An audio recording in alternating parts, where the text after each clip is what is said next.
Postojeća zakonska rješenja u ovoj oblasti pokazala su niz manjkavosti jer su rađena za jedno drugo vrijeme i društveno uređenje kada smo svi radili za istog poslodavca. Zato smo se odlučili za novi zakonski koncept, kazao je ministar turizma i održivog razvoja Pavle Radulović, koji je pojasnio i suštinske novine koje donosi nacrt novog zakona. Rekli smo i da se ukida građevinska dozvola kao upravni akt, da se ukida upotrebna dozvola kao upravni akt. Šta je onda uslov građenja? Uslov građenja je prijava radova za koju se prilaže dokumentacija predviđena zakonom. Dakle, mi smo konstatovali da se i javne službe žale na investitore i obratno. I da budem potpuno iskren s vama, s potpunim pravom. I jedni i drugi.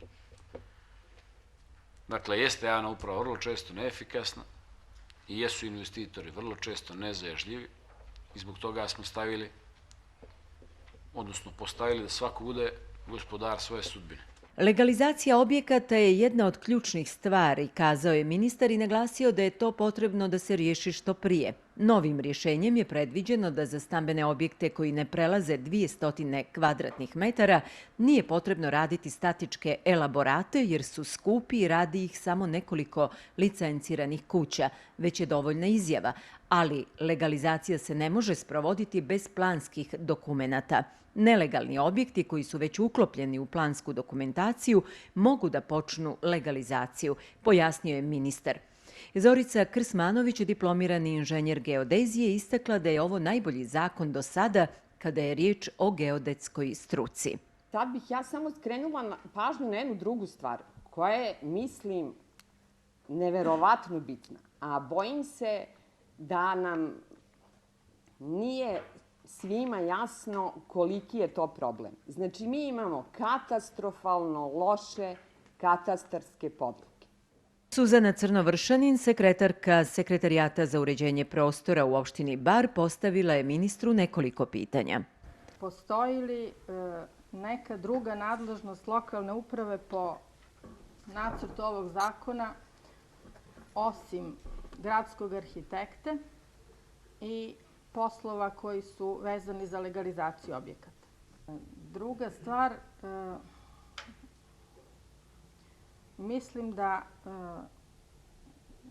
državni arhitekta i gradski arhitekta ovim zakonom dobijaju previše ovlašćenja za jednu osobu i previše odgovornosti. Ranko Aligrudić je čestitao ministru što je našao za shodno da o ovako važnoj temi direktno razgovara sa građanima, jer je prostor, kako je istakao, vrijedan kao zjenica oka.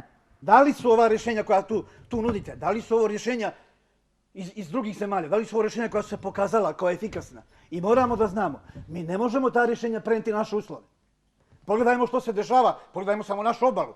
Čak i Bar, ovako da budem iskren, možda i najviše se sačuvao od svih primorskih gradova. Nikola Popović, pravnik u Sekretarijatu za investicije, imovinu i zastupanje, smatra da je kompletno planiranje centralizovano i da su ingerencije lokalne uprave ukinute ili smanjene na najmanju moguću mjeru. Mi ćemo sada kao jedinice lokalne samouprave vjerovatno moći manje da kontrolišemo donošenje planova, manje da utičemo, a vjerovatno će se i građani teže moći informisati što se radi sa tim planovima.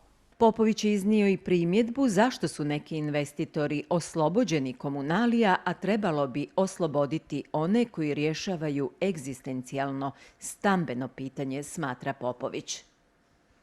Savo Vujošević i Dejan Đurović pozdravili su dolazak ministra i njegovu dobru namjeru da direktno razgovara sa građanima, ali iznijeli bojazan zbog smanjenih nadležnosti lokalne uprave, eventualnog favorizovanja projektantskih i nadzornih kuća i davanja velikih i brojnih ovlašćenja nacionalnom arhitekti.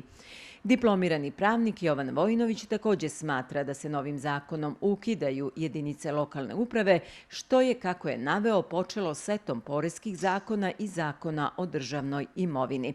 Zakon je u koliziji sa mnogim drugim zakonima, a nije u skladu ni sa Evropskom poveljom o lokalnoj samoupravi, smatra Vojinović. Javna rasprava o nacrtu novog zakona o planiranju i izgradnji trajaće do 12. juna i bit će prezentiran u gotovo svim gradovima Crne Gore, a ministar turizma i održivog razvoja Pavle Radulović obećao je novi susret sa građanima Bara krajem maja.